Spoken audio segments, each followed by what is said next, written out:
நடிகரும் தமிழகத்தோட முன்னாள் முதல்வருமான டாக்டர் எம்ஜிஆரோட வாழ்க்கை வரலாறு திரைப்படமாக உருவாக இருக்கு. மேலும் காமராஜ் திரைப்படத்தை தயாரித்த ரமணா கம்யூனிகேஷன் சார்பாக எம்ஜிஆரோட வாழ்க்கை வரலாறு திரைப்படமாக தயாரிக்கப்பட இருக்கா. இது மட்டும் இல்லாம தமிழக மக்களின் குறிப்பா சொல்லலைன்னா ஏழை எளியோர் அப்படின்னு அனைத்து மக்களோட இதயங்கள அவதார நாயகனாக வாழ்ந்து மறைந்தவர் தான் மக்கள் திலகம் எம்ஜிஆர். மேலும் இளமையில நாடக நடிகராக இருந்த போதே அரசியல்ல அதீத ஆர்வம் கொண்டவராகவும் இருந்திருக்காராம். எம்ஜிஆர் காங்கிரஸ் மீது பெரும் பற்று கொண்டவராக இருந்திருக்காரு.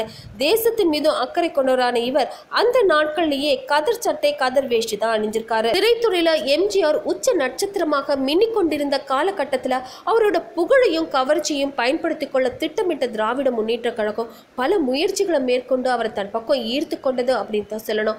இருந்தாலும் அண்ணாவோட மறைவுக்கு பிறகு திராவிட முன்னேற்ற கழகத்துல அரசியல் செயல்பாடுகள் பிடிக்காம போகவே எம்ஜிஆர் அதுல இருந்து விலகி வந்து தனி கட்சியும் தொடங்கியிருக்காரு. தன்னோட வாழ்க்கையில இறுதி வரைக்கும் யாராலையுமே வெல்ல முடியாத சரித்திர நாயகனாகவே சாதனையும் படைத்திருக்காரு எம்ஜிஆர்.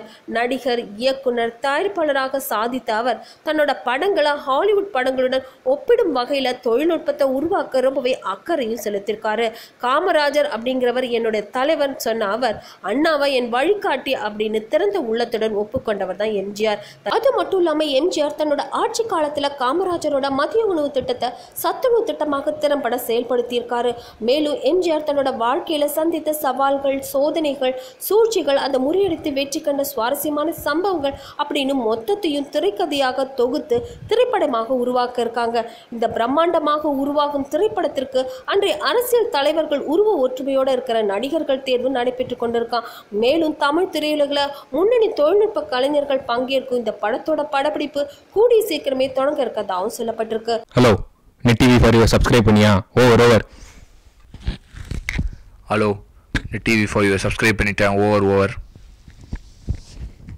வா பங்கு, சொல்லு பங்கு. இந்த மாதிரி சின்ன வயசுல மேட்ச் பாக்ஸை வச்சு ஃபோன் பேசியிருக்கீங்களா? கண்டிப்பா பேசியிருப்பீங்க. அப்போ மறக்காம net TV for you subscribe பண்ணிடுங்க. ஓவர்.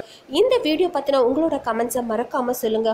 கூடவே இந்த லைக் ஷேர் இதெல்லாம் பண்ணிட்டு ஞாபகமா நெட் டிவி ஃபார் சேனலையும் சப்ஸ்கிரைப் பண்ணிடுங்க.